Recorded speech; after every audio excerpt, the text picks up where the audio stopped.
Olá pessoal que acompanha nosso canal, com grande alegria que iniciamos mais uma aula e na aula de hoje temos como objetivo tratar do filósofo Santo Agostinho.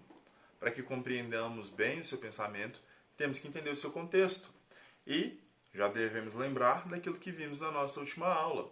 Nós, ao observarmos aquele resumo cronológico que eu passei, observamos que após a vinda de Cristo, a igreja cristã ela começa a se formar. Então nós vamos ter as igrejas primitivas que vão marcar o período dos padres apostólicos, que dura do século I ao século II. O seu grande expoente vai ser Paulo de Tarso e suas epístolas, tentando unificar ali as comunidades e propagar a mensagem cristã.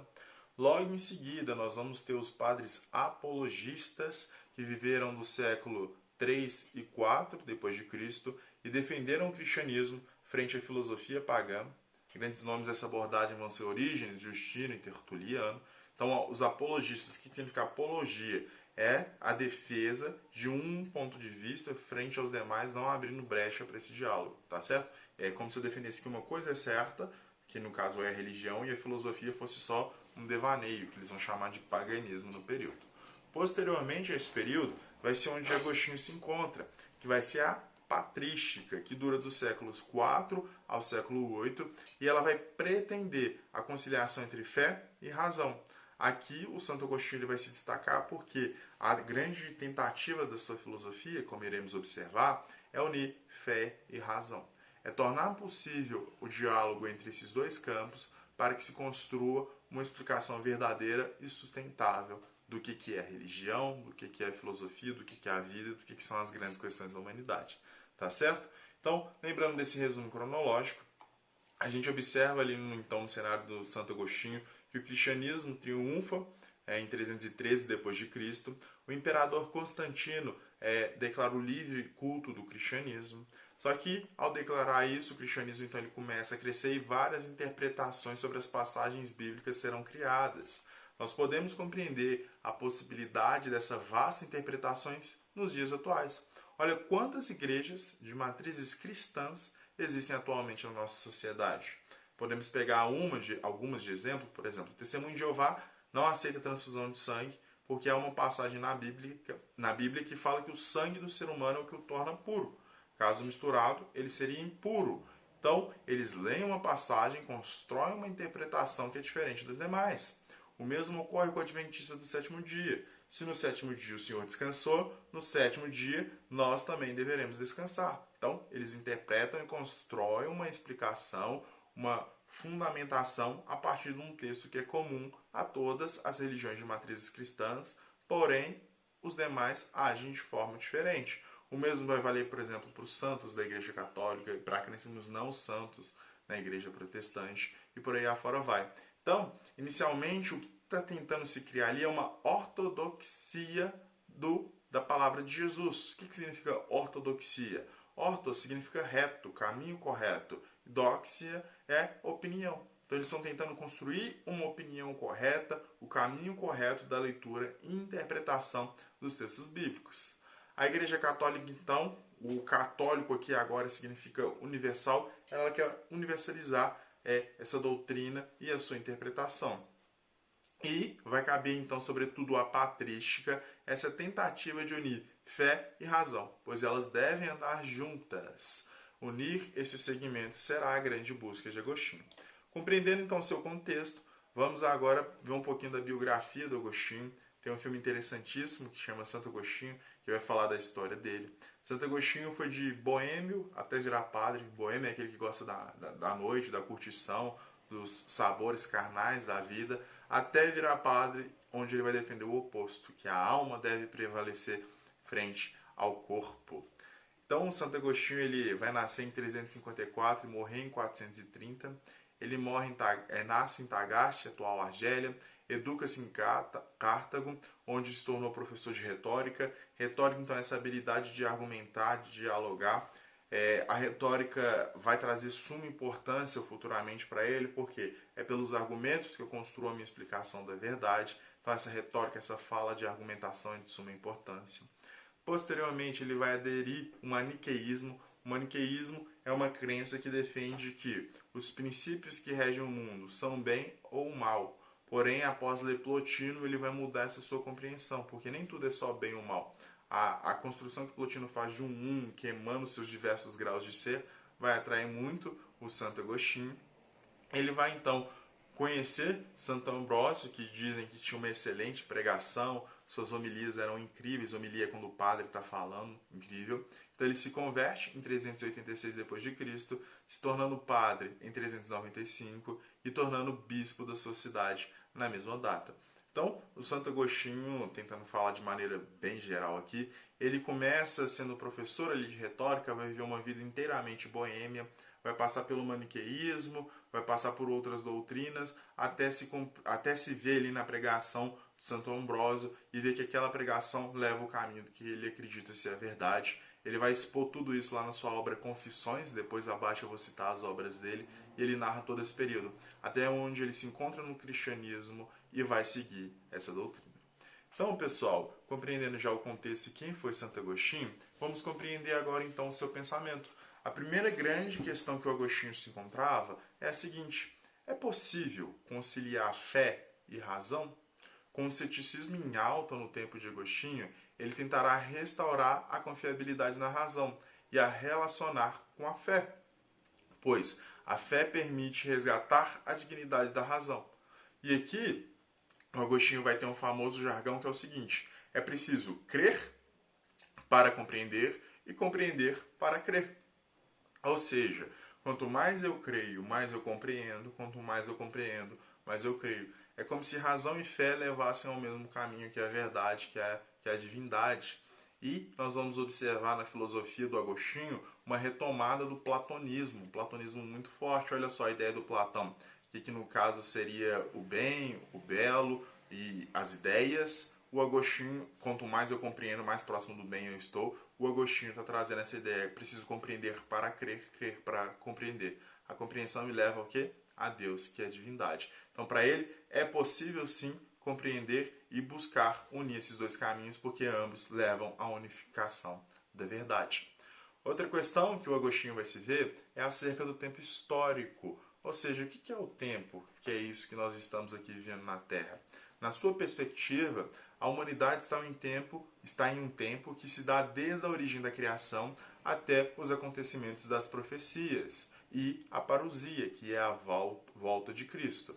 Então ele pensa num tempo cronológico que tem uma finalidade, e qual é a finalidade? É a narrativa do Espírito. É desde o renunciamento lá com os judeus até a vinda de Cristo, e agora nós estamos esperando a sua volta. Contudo, nós vamos passando por vários eventos enquanto isso não ocorre.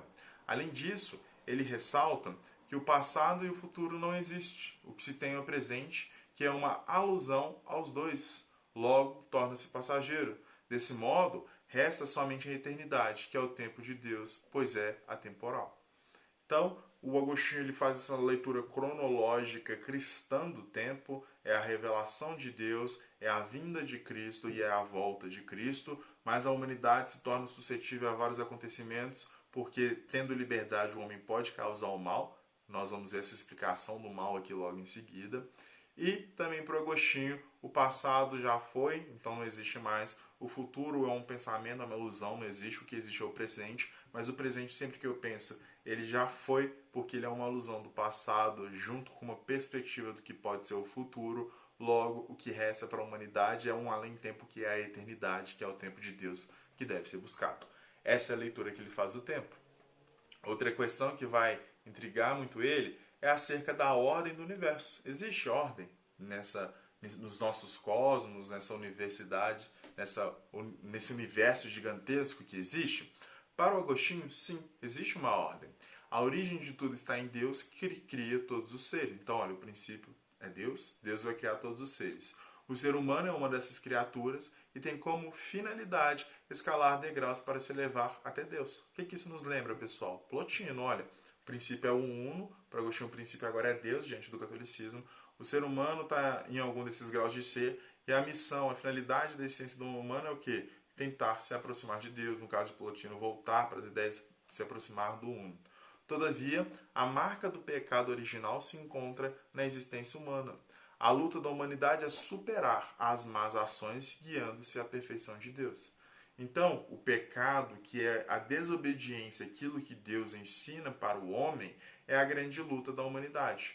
Se o homem conseguir superar essas lutas, esses pecados, ele conseguirá se reaproximar de Deus. E há uma ordem no universo, porque tudo foi criado por Deus. Tá certo? Outra questão, e agora eu acho que é a de suma importância, na minha perspectiva é a mais interessante que o Agostinho nos traz.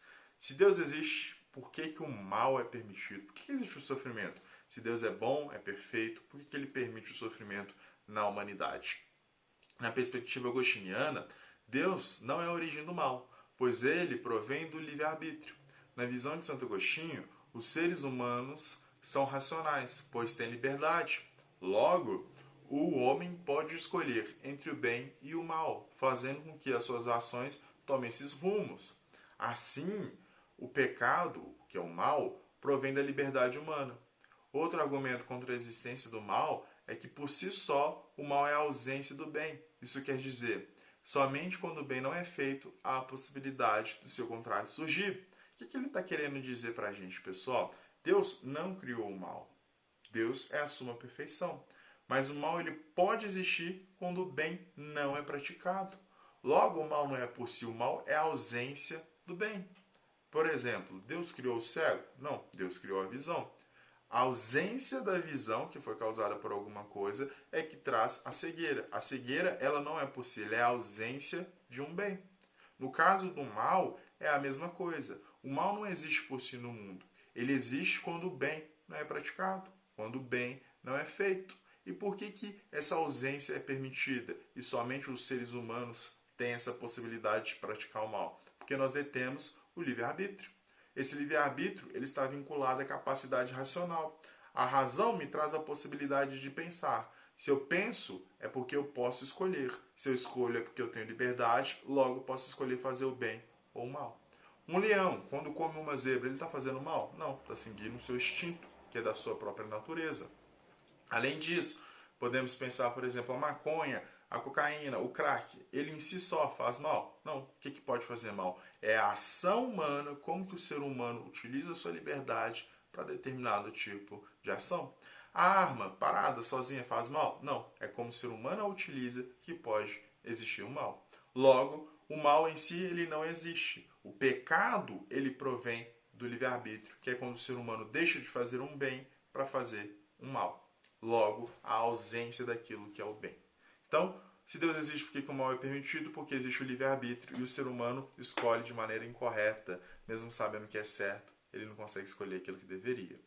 Outra questão, se Deus sabia das possibilidades da ausência do bem, o mal, porque mesmo assim criou o ser humano nesse modelo. Então, se Deus sabe que o ser humano tem a liberdade, tem a razão, logo ele pode pensar e pode não praticar um bem, mas praticar um mal, por que Deus mesmo assim cria o ser humano? A defesa de Agostinho, Deus criou o ser humano dessa forma porque ser racional implica liberdade. Ou seja, se a razão é a capacidade de pensar como agir, racionalidade implica liberdade.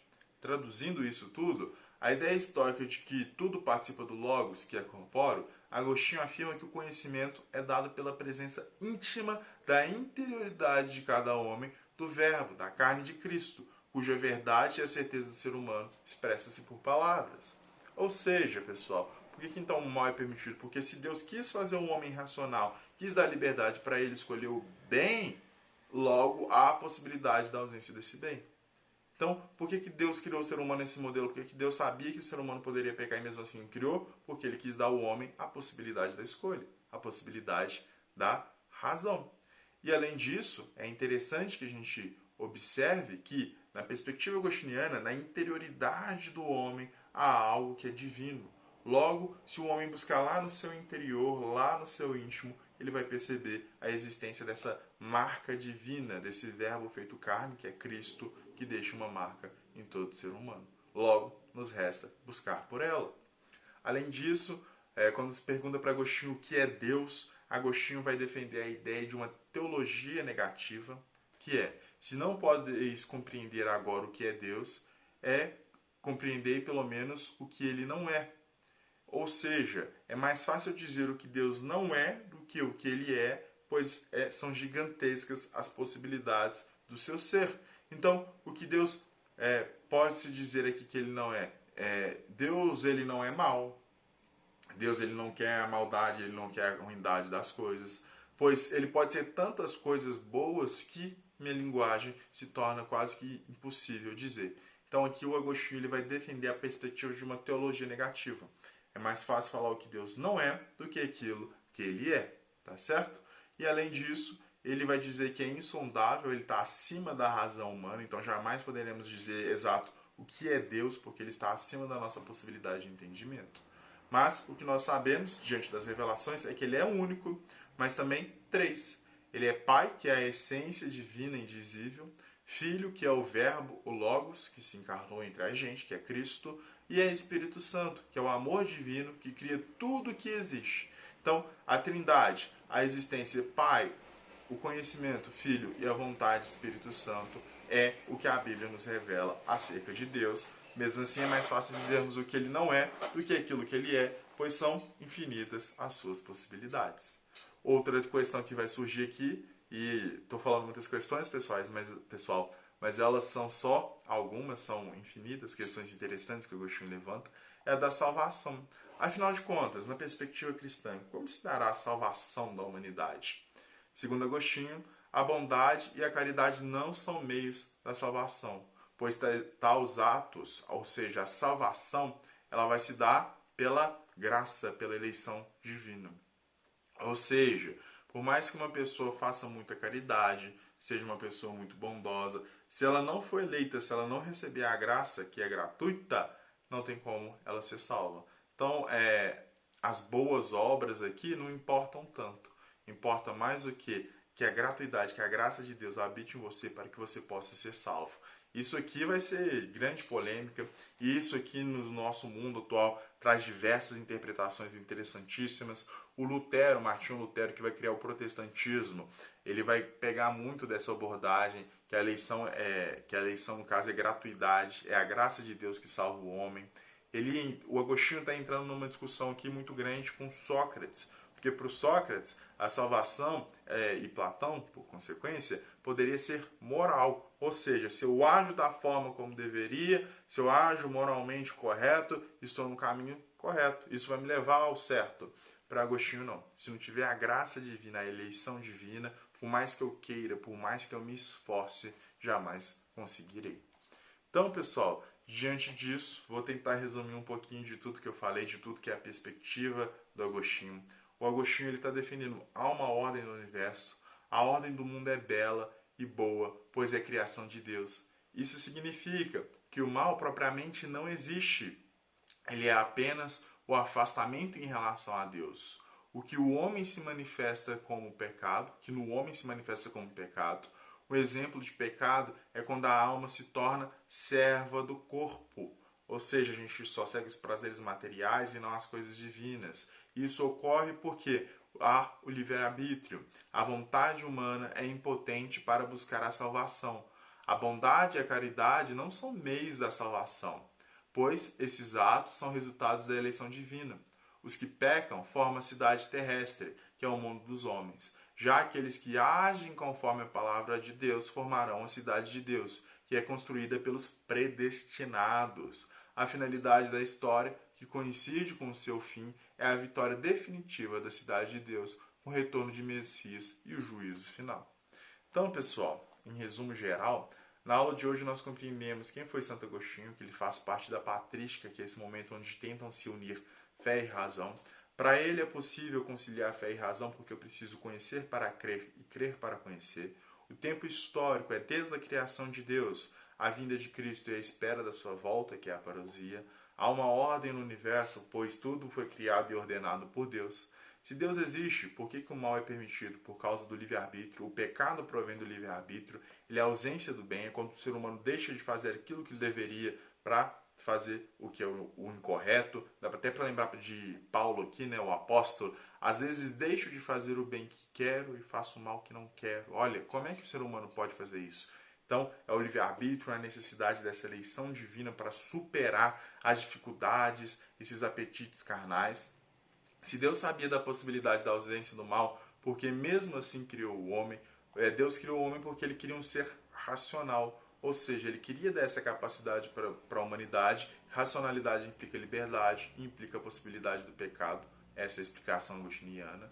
É mais fácil falar o que Deus não é do que ele é, então isso é a teologia negativa que o Agostinho adota, mas ele defende lá que a razão humana não consegue chegar, Deus em si é insondável, o que nós conhecemos se dá a parte da revelação do Deus Pai, do Filho, que é Cristo, e do Espírito Santo. A salvação vai se dar por meio da eleição, a gente tem que ser eleito por Cristo para ser salvo, e há uma ordem no universo. O mal em si ele não existe, ele é a ausência do bem. O livre-arbítrio é a fonte do pecado, logo devemos escolher corretamente. E a cidade de Deus é onde esses que foram eleitos e seguirão as palavras de Cristo conseguirão viver, enquanto o mundo material, o mundo terrestre, será daqueles que não seguem esse formato de vida.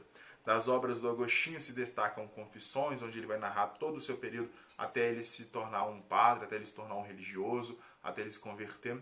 A cidade de Deus, essa cidade que vai ser onde as pessoas agem conforme os princípios cristãos e não conforme os princípios materiais, que serão aqueles que viverão aqui na Terra. Sobre a Trindade, essa divisão de Deus, Pai, Filho e Espírito Santo, que ao mesmo tempo é um, que traz diversas discussões. Sobre a livre-arbítrio, que é a possibilidade do ser humano agir de maneira incorreta. Sobre ser professor, que é o De Magistro no latim, onde ele narra com seu filho Deodato como é que faz alguém aprender. Sobre a imortalidade da alma contra acadêmicos, onde ele vai criticar os maniqueus. São várias outras obras, tá certo? É um pensador assim gigantesco em produção, mas muito interessante. Espero que tudo tenha ficado compreensível. Qualquer dúvida, sigo à disposição. Obrigado pela sua atenção. Continuamos juntos nos nossos estudos.